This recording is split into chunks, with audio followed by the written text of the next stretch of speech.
Welcome to Jammin' with Jason Mefford, a show where we discuss topics relevant to Chief Audit Executives and professionals in audit, risk, and compliance. We discuss the technical and soft skills needed to navigate the minefields of organizations. You hear best practices and practical advice for helping you advance your career, and we'll even talk about music, mindfulness, and psychology, because we can. So sit back and relax while you listen to the #1 podcast in the world for internal auditors, unscripted and unedited. Well, I'm pleased to be joined today by my friend Norman Marks. And Norman and I have known each other for quite a while, actually through OSEG. We're both fellows with OSEG and have been in the audit and risk space for a long time. And Norman is a retired Chief Audit Executive and Chief Risk Officer at several different companies. But he's really a thought leader, one of the people that I really enjoy talking to. So I'm glad to be talking to you today, Norman. How you doing? I'm doing fine. This is going to be fun, Jason. Well, it is. It's kind of like, over the years, it's like both of us say some things that are a little polarizing. But I think with you, sometimes we agree to disagree, but probably 90 to 95% of the time, we're like totally right in sync with what each other is kind of saying. So, and like I said, it's just kind of fun to have you here. So maybe just give everybody kind of a little flavor of what you do, because I know you're retired, but as we've talked about, you're probably as busy or busier now than what you would want to be in retirement, right? So what kind of stuff are you doing now? Because I know you've written a lot of books, you blog a lot, but just kind of let people know what you're doing. Yeah, so I finished my 8th book this year, which is on the title. The title is Making Business Sense of Technology Risk, because a lot of what I'm about these days is why the traditional practices are not really working, whether it be internal audit or risk management. But when it comes to cyber, there's an awful lot of fear factor out there about breaches and how much they cost and how much they're damaging reputation. And yet we're not really understanding how the risk of what could happen, what could go wrong if you're breached relates to the risk of bad economy, the loss of customers, quality problems in your manufacturing, and simple questions for a board such as, how do I decide whether to invest in cyber or new product development? And what's happening is that people are coming up with saying, well, the risk is high. Well, what does that mean?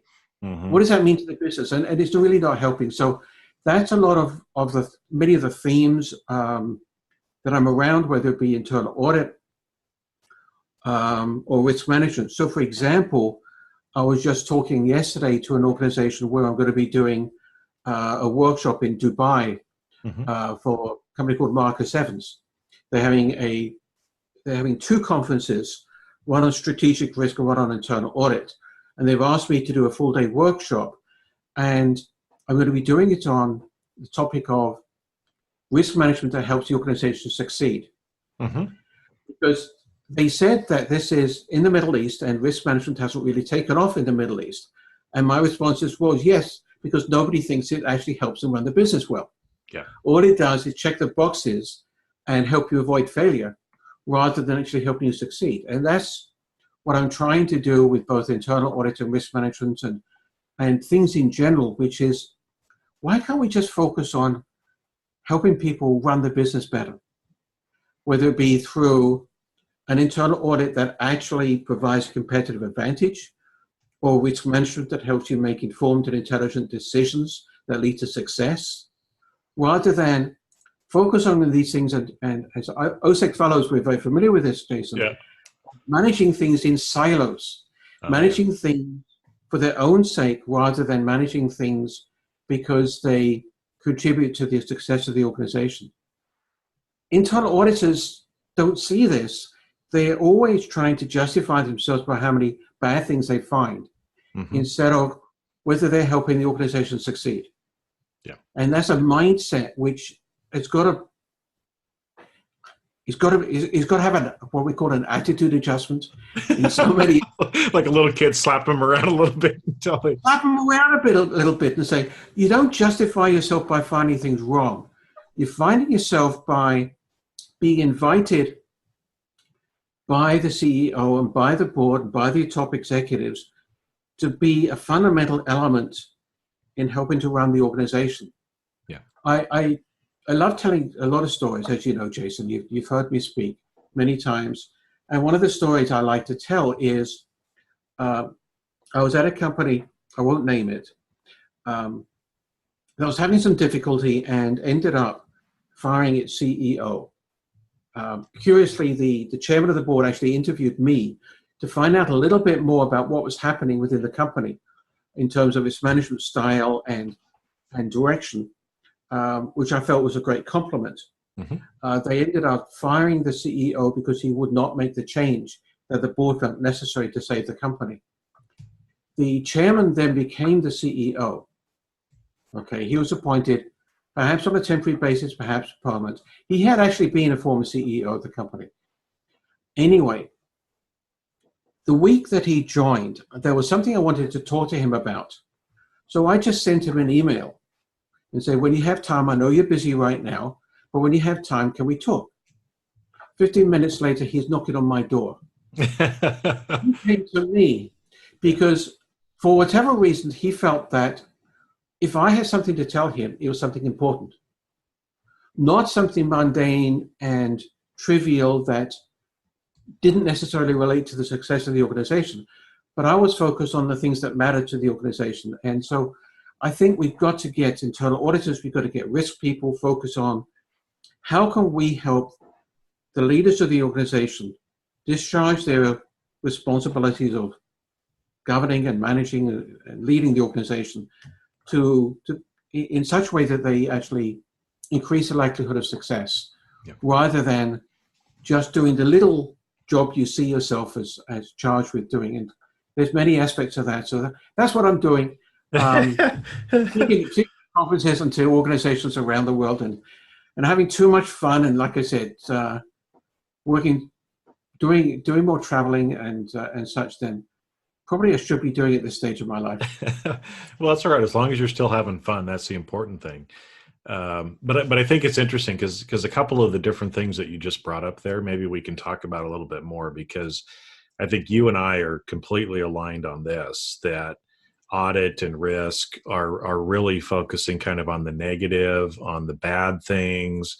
I mean, that's all that they're kind of providing. And so it's hard for people to actually see the value and how they're really helping the organization achieve objectives if all you're doing is talking about these negative things that are usually down at a very low level as well.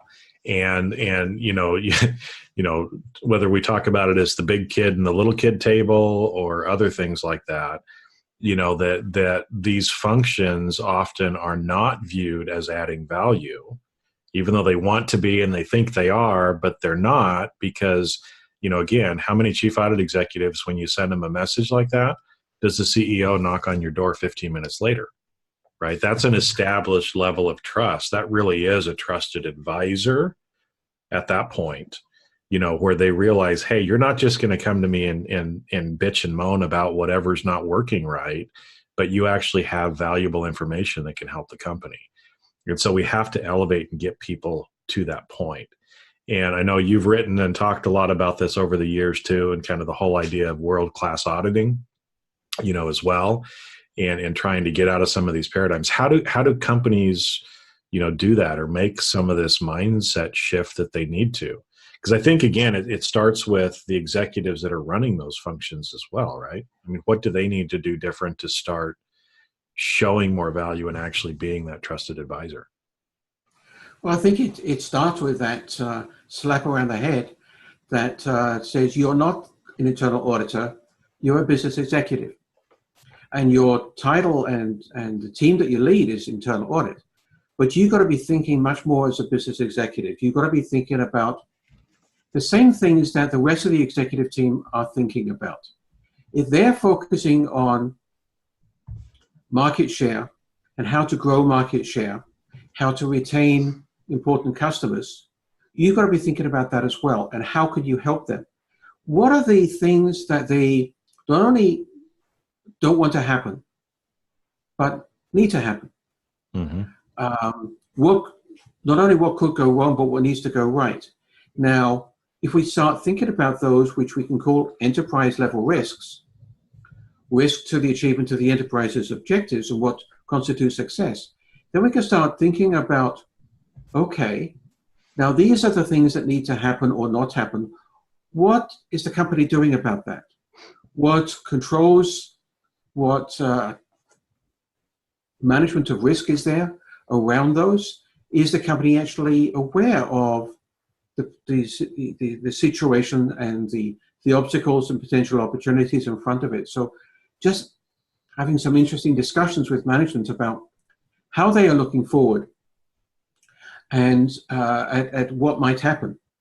What monitoring do they have so they have reasonable intelligence to know when things change, and so they can take whatever actions are necessary either to seize an opportunity or to respond to something that's not going the way they want. And then what controls there are over that. So for example, at that same company that I was just talking about, the company eventually failed because years and years ago, well before I was there, many years before, maybe 10 years before I was there, they had made a very bad decision. One of the core components, actually at the core of their product, was something that they strategically decided only to manufacture 40% in-house. 60% they relied upon a supplier in Taiwan. That supplier had many larger customers than us. And so they would, if there was a shortage, they would put us on allocation, and they would raise their prices somewhat indiscriminately. But that's only 60%. So 40%, we're okay, right? We're manufacturing that ourselves. Except we decided, instead of doing what everybody else was doing and building a factory in Thailand or China or Vietnam, we built a factory in Northern California. So part of my thinking there was, okay, this is absolutely fundamental to success because our technology was actually ahead of our competitors, but our cost structure was behind. Yeah. So I started working with management about what are we doing, what can we do to streamline our costs and to move away from this high cost environment to something else. So I was actually spending a fair amount of my time, not on traditional internal auditing, but actually thinking about, okay, what can we do from a controls point of view in terms of monitoring the cost of our Northern California facility? What can we do for negotiations? What can we do in terms of finding alternate suppliers? What can we do in terms of actually going out and finding an alternate location and building a factory to try and catch up? So I was spending time thinking much more as an executive than from a traditional internal auditor point of view. And I think that's where the world-class CEO is. They think much more about the success of the organization and the assurance, advice, and insight. 3 wonderful words: assurance, advice, and insight that internal audit can provide that'll help the organization succeed. And part of that is, again, recognizing that what we should be focusing on is not historical risks, but the risks of today and tomorrow. Okay, because that's where the company is managing, is today and tomorrow, not history. And the traditional audit report that says, oh my goodness, you screwed up, you paid $500,000 more on this than you should.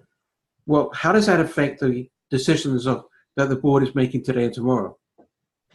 Why can't we instead focus on how can we help them, maybe by giving them assurance on their current practices, their people, processes, and systems, but as it relates to what they're going to be doing now and in the future. It comes back to a friend of mine, Alex, Sidorenko. Mm-hmm.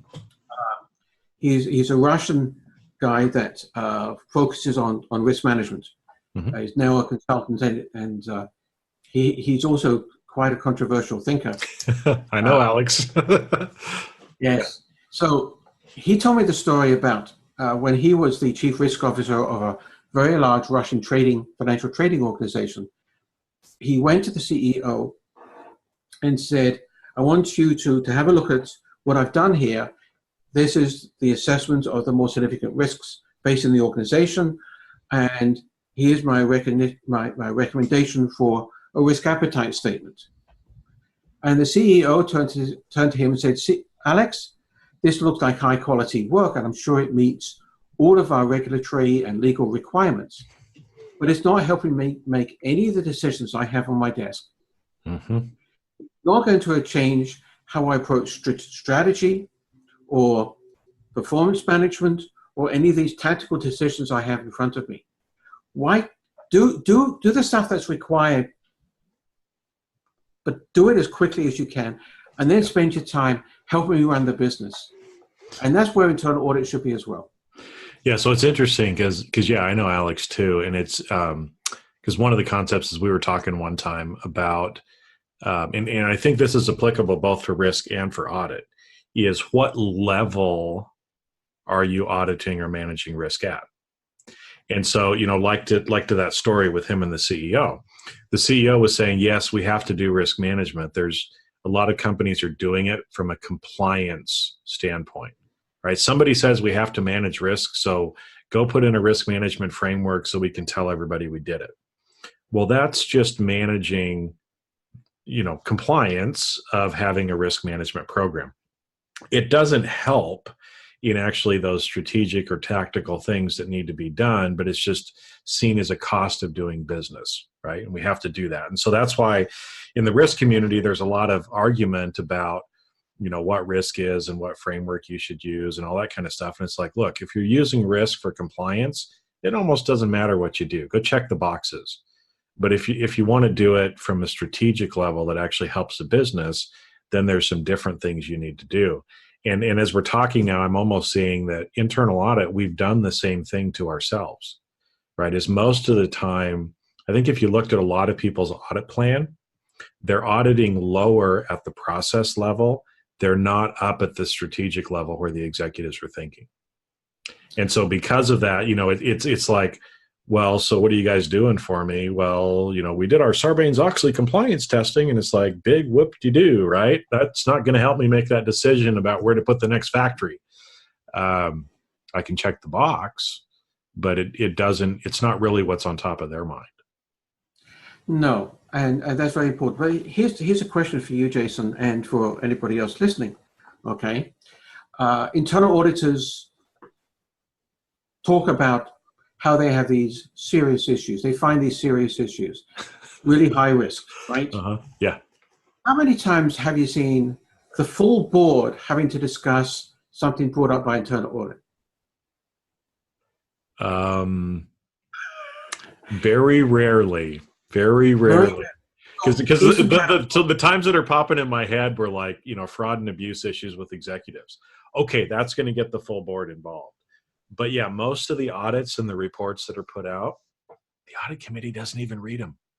I'm not even if the audit committee pays appropriate attention to them. Yeah, they're not taking the full board. No, the full board is where they're making decisions about strategy.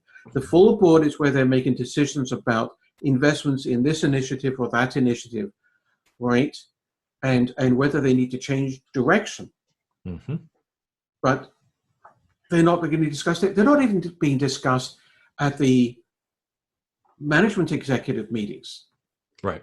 They're being discussed maybe by the CFO, maybe if we're lucky the COO, but they're being handled much more, as you say, buried further down in the organization. Yeah. And I think that's an indicator that we're not really doing the things, addressing the things that would matter to the leaders of the organization. Mm-hmm. Well, because I'll give you a story right with that too. Because I was talking with the Chief Audit Executive, and he was asking me about, okay, I've got my audit plan and I've got to do my risk assessment for my audit plan. And we've got this new ERM group that's doing their risk assessment, right? But it's like, I don't know how to line into that or how to make, because what they're doing doesn't fit my need. And I'm like, time out, right? If you've got a strategic level risk assessment that's done, that's already done. Your audit plan should be based on that, not on what you think is the higher risk, like 3 levels down in the organization. We should be doing things that the senior executives are talking about, those things that are on the board agendas. That's where we should be focusing our effort instead of, payroll was misstated by 0.1%. And that's $5 million on a multi-billion-dollar company. It's like nobody cares about that. They're worried about those things that are going to put you out of business next year or those strategic decisions that have to be made. And until I think we're involved in that process and helping out, we're always going to be seen as like a necessary evil in the organization instead of a true advisor that is providing assurance, advice, and insight. You can't do all 3 if you're down at the low level. Well, you can, but it just doesn't matter. Yeah, okay, there you go. The executives don't care.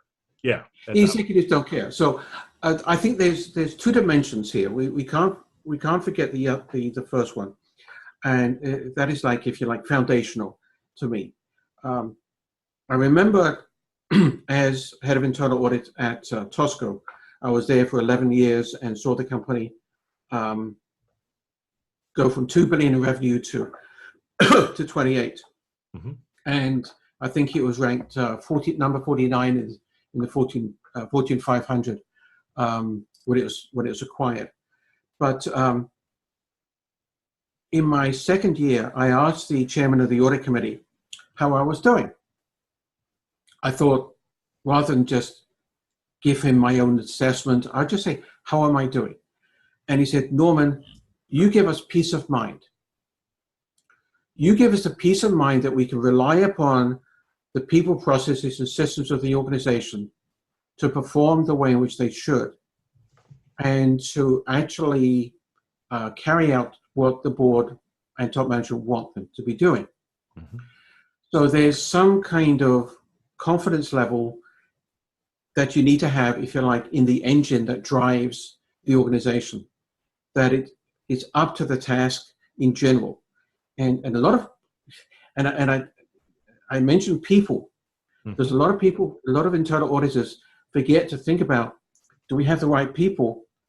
And Jack Welch, former CEO of GE, who turned the company around, was asked one time, what are the top 3 concerns you have? Where do you spend most of your time? Where are the most problems? He said, number 1, people. Mm-hmm. Number 2, people. Number 3, people. And internal auditors don't spend enough time recognizing that most sources of problems arise from issues relating to people, whether the people at the lower level performing the controls who are not capable, don't have the training, or don't have enough people to do the work, which is a big problem, or whether the management team is actually functioning at the level that it should. Because that is, in many cases, that's the root cause of many of the tactical and strategic problems of an organization is the leadership. But anyway, I think being able to provide assurance, advice, and insight is a wonderful word, and we could talk a long time just about insight, but providing that full range of our advice and thinking, so that management can do what's necessary to have an engine that's humming and working beautifully for the organization is important. The other side is essentially making sure that internal audit is somehow embedded into where there's change, so that we can actually be helping management to understand the risks, the opportunities, and to make sure they're all being properly addressed. Mm-hmm. Because change is where most of the problems arise. Where there's more risk, there's clearly more opportunity as well. And we should be making sure we're spending enough time on that. one of the things I like to do is ask executives where they spend their time. Mm-hmm. And sometimes that stuns them, and they have to take 10 or 15 minutes thinking about where they spend their time. And that It's by probably itself on is people, right? actually is fighting fires. But then you ask, where are the fires? And you start coming back down to where their concerns are. In one case, I had a wonderful conversation with a division CEO. He was, I think, number 4 or 5 in the company, a large global company. And he realized that one of his problems was he didn't trust enough to delegate to his direct reports. Mm-hmm. Now that's the sign of, the conversations that got us to that point. And my staff listening to, see, that's another thing. We don't listen enough, Jason. We don't listen enough. We go in there, we have our list of questions, we ask the questions, get the answers, and then don't listen. We've got to have our whole brain, all of our senses attuned to what's going on so that we can provide all of the advice and insight we can to the organization. Anyway, I'm getting a little bit distracted, but the point being is that we can be of enormous value to an organization, recognizing the affirmative and other cognitive biases that get in the way of people making intelligent decisions, calling them out when they are not listening to everybody who should be involved, or perhaps not using all the information that's available, and as a result, perhaps the processes behind their decision making are not as good as they should be, and therefore I don't want to second guess their decision, but I can second guess their process. Yeah, well, and it's interesting because that's why I've spent over 20 years studying psychology for that particular reason, because we do have these unconscious biases, other things like that, and you see this all the time from a risk management perspective, or even a business and strategy perspective. Is people tend to make emotional decisions regardless of the logic and process they go through in advance. Right? Because and if they go through a detailed process, they're usually manipulating the data to get the answer they want anyway. Okay. And so you see this, especially in risk management, all the time. And I think it's important, like you said, I mean, one of the big roles that audit can play is that sanity check, of if you understand that, and if you have a good working relationship where people trust you, then you can just help explain that to people, right? Are you sure that's the decision that you want to make? Have you considered this and this and this as well? Because if we don't, and like you said, we need to listen more. That's why we have 2 ears and 1 mouth. I was always taught we're supposed to actually listen and talk in that proportion too, right? Listen more, talk less, because you're gonna pick up and you're gonna learn things, and sometimes it goes completely different from where you think it might go, right? Like you were just talking about that division CEO, and one of his problems was not delegating enough. Well, how's that going to show up in the business? It's going to show up in a lot of different risks in the business, right, as well. And I think sometimes as auditors, we might look at that and say, so if you have somebody who's not delegating, and depending on how else they act, imagine how those people risks in that area are going to be affected, right? Because that can get into all kinds of things with retention, turnover, as far as, quality of work product, everything else. And those are probably kind of some non-traditional areas that nobody would think that's what an auditor should help by providing insight into those areas, but maybe it is. Right? Because again, a lot of the big issues in organizations, it's people related, and especially when it's mid and upper management that it's people related issues, things can go sideways very, very quick. I mean, you've seen it in your career, I've seen it in mine, but you have a couple of bad apples, if you will, at an executive level, and it can take a company down very, very quickly. Yeah, I worked with one company where the CEO was a bully, and he actually challenged his direct reports to work on the same project Hmm. in competition with each other.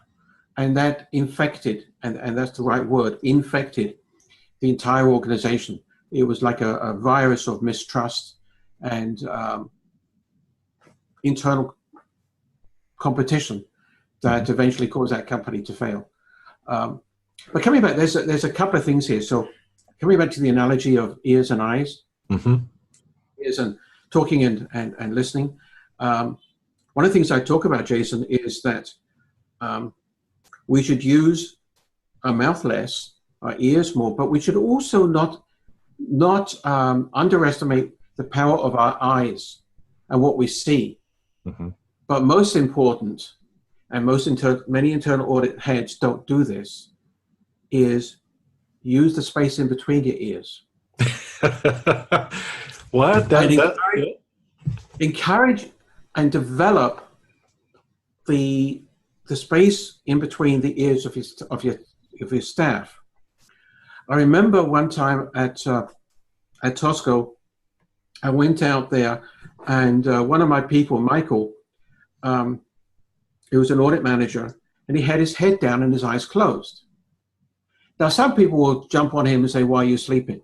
I said, "Are you okay?" I said, Michael said, "I'm just thinking about what I just heard." I said, "Congratulations," right? Because especially when we hire people out of public accounting or even some of the consulting firms, they're trained to not think. Yeah. Just do what you're told. Follow the audit program.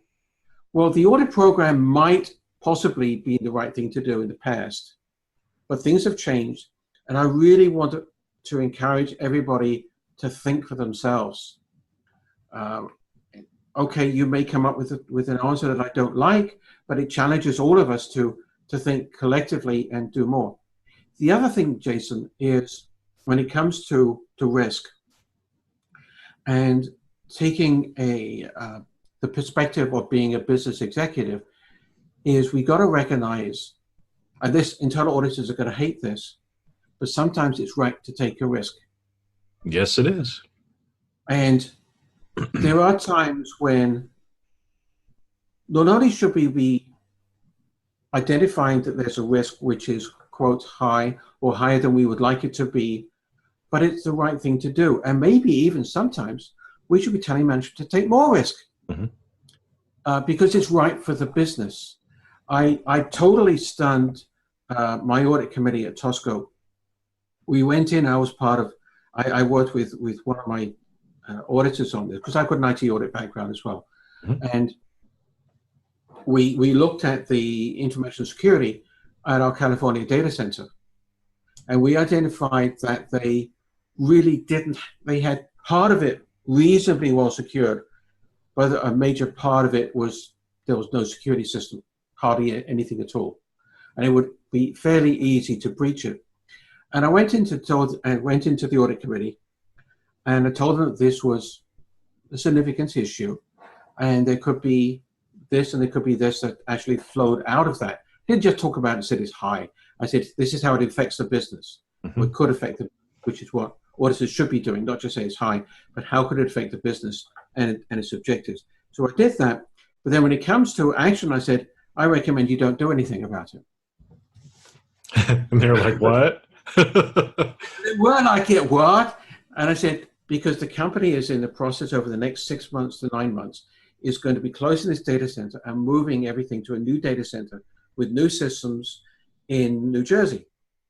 So it simply doesn't make business sense to invest in new people or technology tools to upgrade the security here when everything's going to have to be thrown away when we go to New Jersey.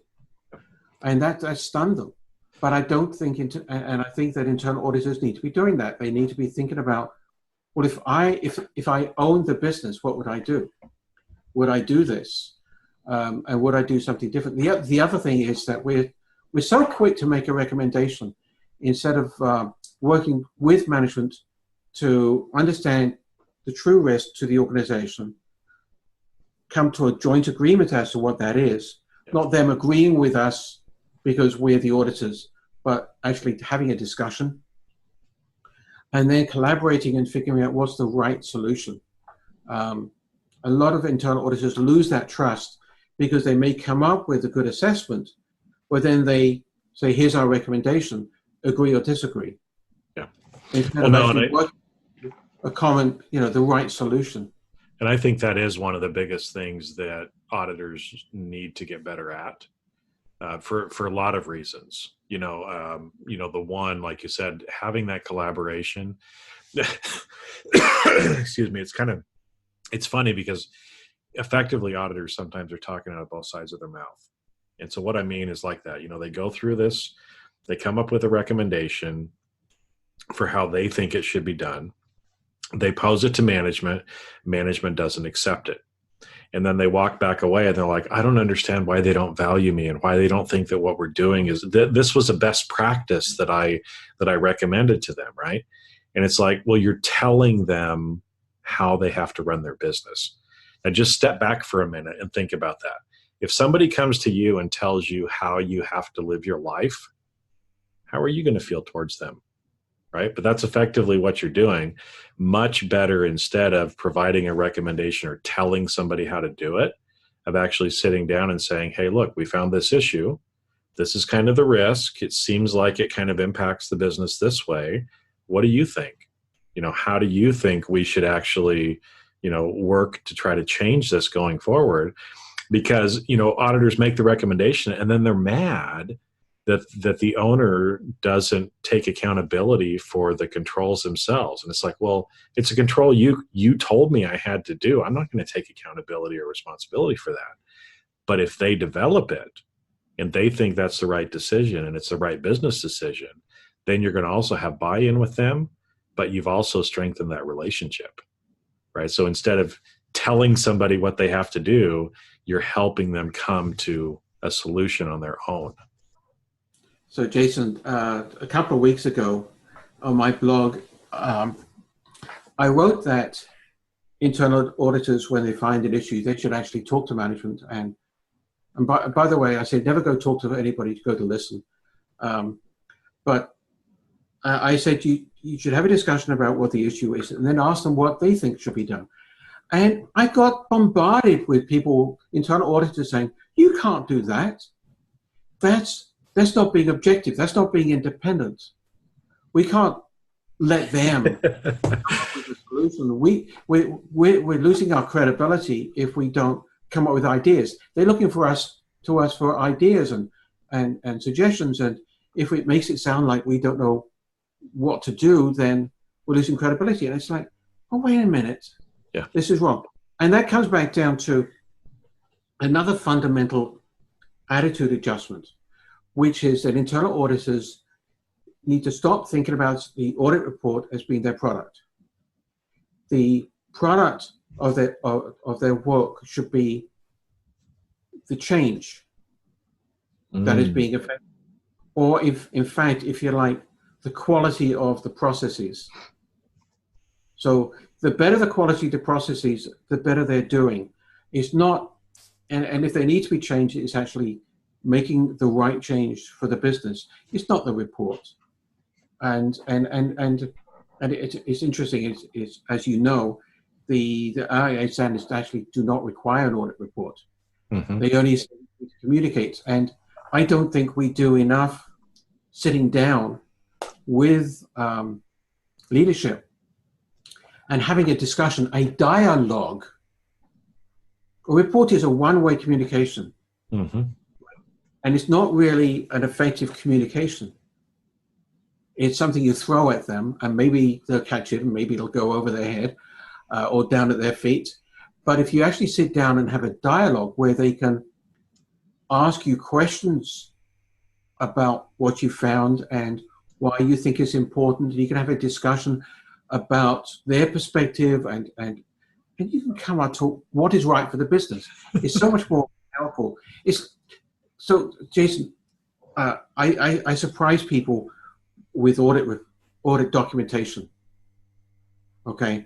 Because I say I don't review audit documentation. In fact, I not even sure how much value there is in audit documentation, because you can't necessarily reuse it next time because everything's changed. Yeah. And you're not going to get sued in most cases, so you don't need to have support to prove you're right. I prefer to actually sit down and have a discussion with the auditor and hear from them what they looked at, why they looked at it, what they found, what they didn't find, and have a discussion that way to as my review of the audit and what it means to the business. And then I think turning that and having the auditor and myself then have a discussion, and myself only if necessary, have a discussion with our customer, the people we're trying to help. And that's not a joke. We are really trying to help them. And when they believe it, we're getting there. Yeah. That's what we should be looking at is not the report. I mean, look, if something needs to be said, if something needs to be done, why are we waiting a day, let alone weeks, to get an audit report out? Mm-hmm. So if we're actually discussing it and action is being taken properly, the audit report is what? Documentation that we had the discussion, is a way of talking to the audit committee about what they need to know. And by the way, that's another thing that I write about, which is what does the audit committee and the CEO actually need to know? Mm-hmm. What do they need to know? They need to know answers to just 2 or 3 questions. Is everything okay? Is there anything I need to do? Or if I don't need to do anything, is there anything I need to monitor to make sure it's done? Mm-hmm. And I don't need the rest of this stuff that's in this volume of... They're not going to read a 50-page report anyway. So why should you even ask them to read a 1-page report? Yeah. When you can answer it and you can address their information needs by saying, we did this audit to derivatives and everything's fine. Mm-hmm. Isn't that all they need to know? If Yep. it's not fine, you need to tell them why it matters to them and whether there's anything they need to do. Yep. Or anything they need to monitor. Because again, if you've come up with agreements with other people, then maybe from an executive perspective, I need to follow up and make sure they actually do it. But I think it's interesting when you're talking about the response you got from the auditors about, oh, well, we have our independence and all the objectivity. But the irony of that whole thing of giving the recommendation, right, is by telling them how to do it and then having them implement it, you're actually less independent, less objective, because next time when you come in and you audit it, it's going to be the control you suggested, not the one that they, right? And so I'm sure you've seen this like I have in my career, right? Somebody goes in, they make a recommendation. The next year you come back and you make a recommendation in that same process. And you're like, why are you doing it this way? Well, because you told us to do it this way last year. Well, no, that's not the right way to do it. You should do it this other way now. And so I think having that discussion with people and the collaboration and actually coming up with the right solution is the safer way actually for us to be more independent and objective too. I don't care if we're independent or objective. I care if we're objective. Yeah. Okay. I care if we're objective. But as long as we're helping the organization do what is right, what is the right thing, not only ethically and morally, but right for performance and achieving its objectives, that's fine. And, it's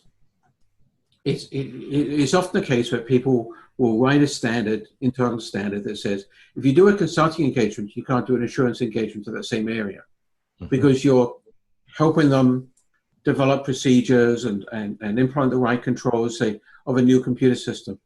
Well, you can't later have the same person do an assurance audit because of you're invested in those, in what you've worked on. Well, as you said, any assurance engagement, if you find something wrong, you're working with management. Even if it's in partnership and collaboration, you're still working with them and agreeing with what they believe is necessary to do. Yeah. That should not affect your ability to be objective next time. maybe things have changed. Maybe you realize that perhaps it wasn't the right thing, and that therefore we need to stand up and say, mea culpa, I got it wrong. Maybe there was a better way, and this is the better way forward. And we should constantly be less worrying about proving our value and more worried about having management recognize our value. Yeah. Well, because it's show me instead of tell me. Right. And again, I think we see that a lot where auditors are trying to tell people I'm valuable. I know if I don't make the recommendation, right, then I'm not seen as being credible, where that doesn't go very far. If I tell you I am the best at this, right, doesn't mean anything until you actually show it. And so actually, doing and being, what we're supposed to be is going to be a much easier way of having other people then see that we're providing value, as opposed to telling them that we provide value. Being a trusted advisor is something you earn. Yeah. And you earn it by being trusted to use good judgment, business savvy, and your intelligence, and also your creativity and imagination to come up with helping them find the right way, the better way to run the business. I'm less hung up, Jason, on telling as much as if they ask me, if they say, I don't know what to do, then I'm happy to come up with some suggestions and tell them that, well, this is what I've seen, and it seemed to work previously very, very well. At my last company, this is what we did, and I really like that. And I have no hesitation in doing that whatsoever. I've done that so many times, I couldn't even start to count how many times that's happened. And there's nothing wrong with that. If they say, well, I'm planning to do this, and you say, well, I've seen that before, and this is why it didn't work. Maybe it'll be different here, but hear me out. This is my experience. That's still telling in a way, but it's what's appropriate to the business. One of the things which we need to work on, whether it be internal audit or risk management or any other member of management, is people do things when they recognize it's in their own best interest to do it.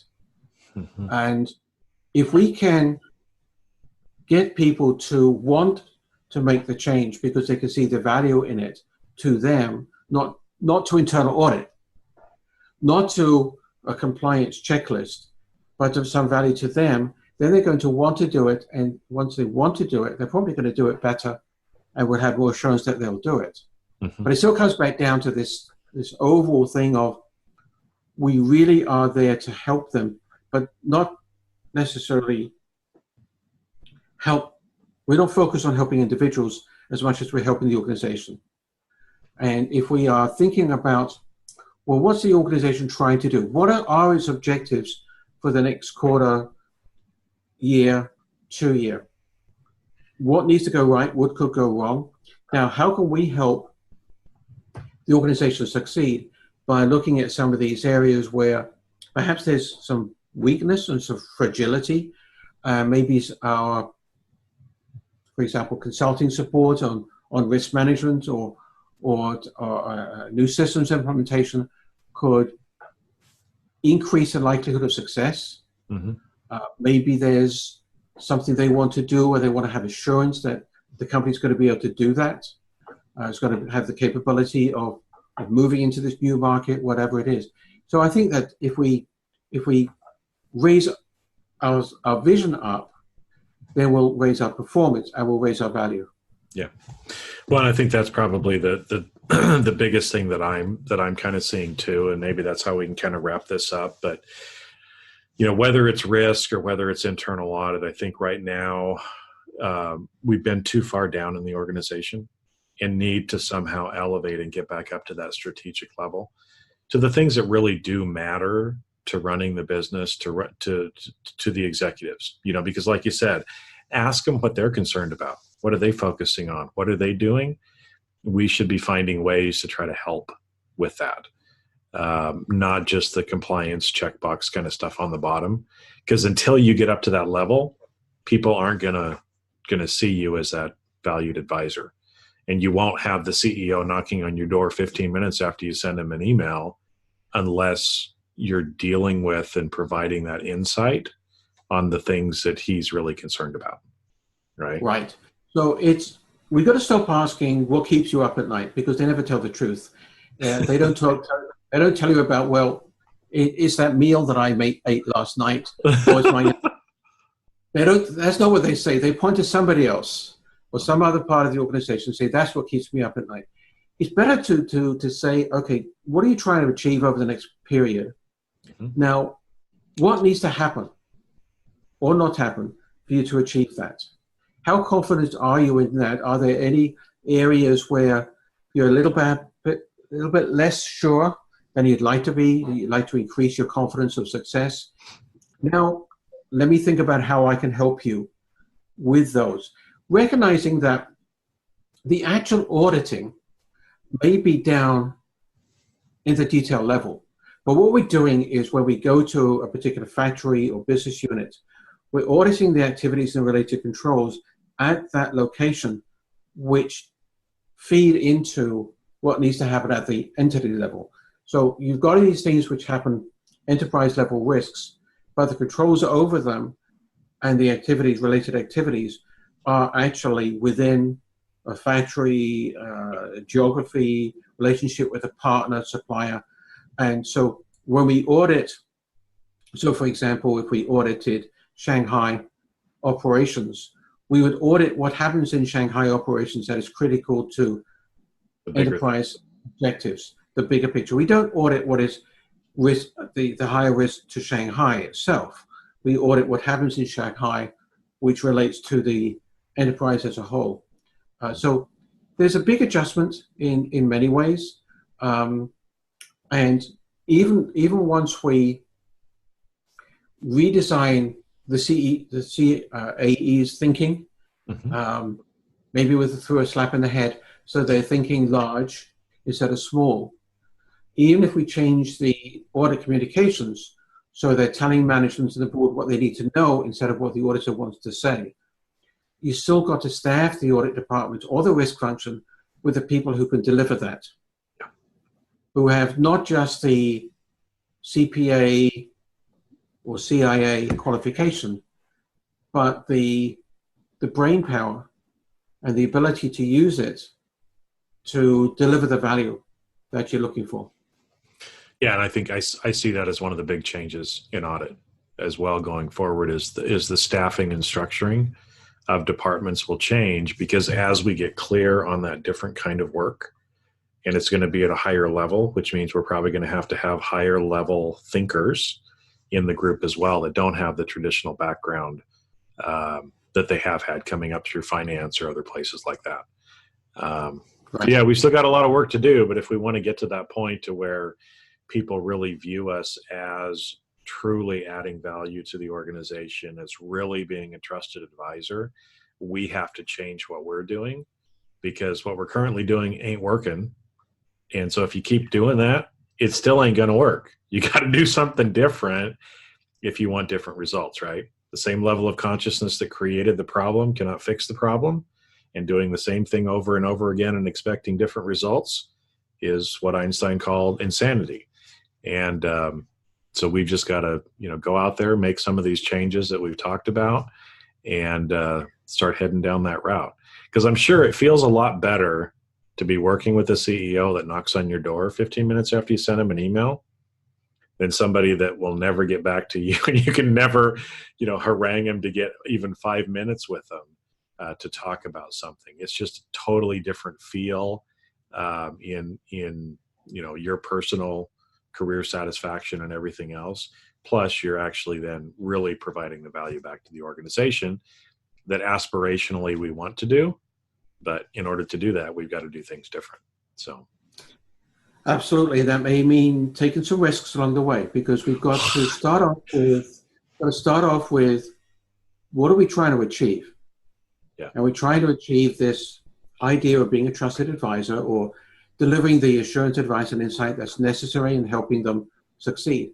Now, let's forget all the stuff we've ever done before, traditional auditing, even the IIA standards. Now think about how we're going to do that. Okay?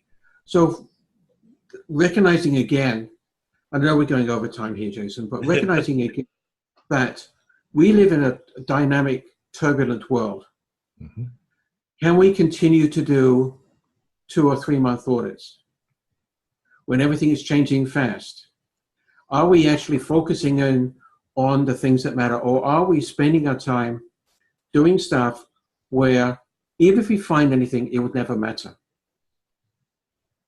And if we are auditing stuff, if we have things on the audit plan and in the audit scope, where even if we found something, it would never matter to senior management and leadership, it would never affect any of the strategic decisions.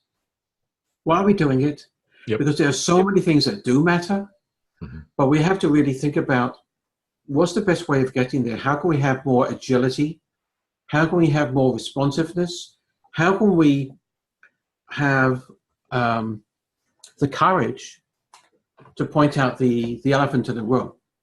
I think that's one of the big keys, is having the courage to actually do it instead of just being safe in our little corner. So one of the things that I encourage you and everybody else to think about is there's a song by Sarah Bareilles, one of my favorite singers, and it's called Brave. Say what you need to say. Mm-hmm. Have the courage to say it. And people will respect that. Our inability to point to the elephant and say, so for example, we'll go into an area, the bank reconciliation is not being done. Okay? So our recommendation is do the bank reconciliations. Mm-hmm. Well, the bank reconciliations are not being done because there aren't enough people. Mm-hmm. But we're not saying anything about, oh my goodness, heaven forbid that we should ever say they don't have enough people. Because when's the last time you ever heard of an internal auditor saying you don't have enough people? Or you're hiring people without the qualifications necessary to do the job. Or even worse, you will never get the people you need at that salary range. Yeah, I've had to have those discussions a few times. Yeah. That's the truth. If you're asking people to do expert jobs, but paying them 20% less than you'll need to attract that kind of quality person, you're never going to get that kind of quality people. Very true. Well, I had the same exact discussion with another company that wanted to be innovative, but they were also using the 20% less pay. So never going to attract those people if you're not willing to pay them, which goes back to internal audit as well, that again, as we're going to try to up level, that means we're going to have to, again, probably hire different resources that are going to be able to do some of these other things that we're not used to doing. And so again, we got to figure out how that is, because if we truly want to add value, we've got to be able to show the value and do the things that really matter for the executives. So wise words, my friend. I always love talking to you. So, all right. Well, hey, thanks for talking to me today, and really appreciate it. All right. And you can find me at, normanmarks.wordpress.com. normanmarks.wordpress.com. That's where all the blogs are at, and he's all over LinkedIn too, so you can find him, connect with him, and see all the great stuff that he is talking about all the time. So, all right. Thank you. Thank you, Jason. And that's a wrap. Thanks for listening to today's episode of Jamming with Jason. Keep on rocking in the audit world. Have a great rest of your day, and I'll catch you later on the next show. If you'd like to earn continuing professional education for listening to today's episode, head on over to C-Risk Academy at ondemand.criskacademy.com. And that's C as in the letter C, riskacademy.com. Not only do you get a CPE certificate, but you also will have access to the video version of today's show. The views and opinions expressed on this show are that of the individuals and not of their respective organizations.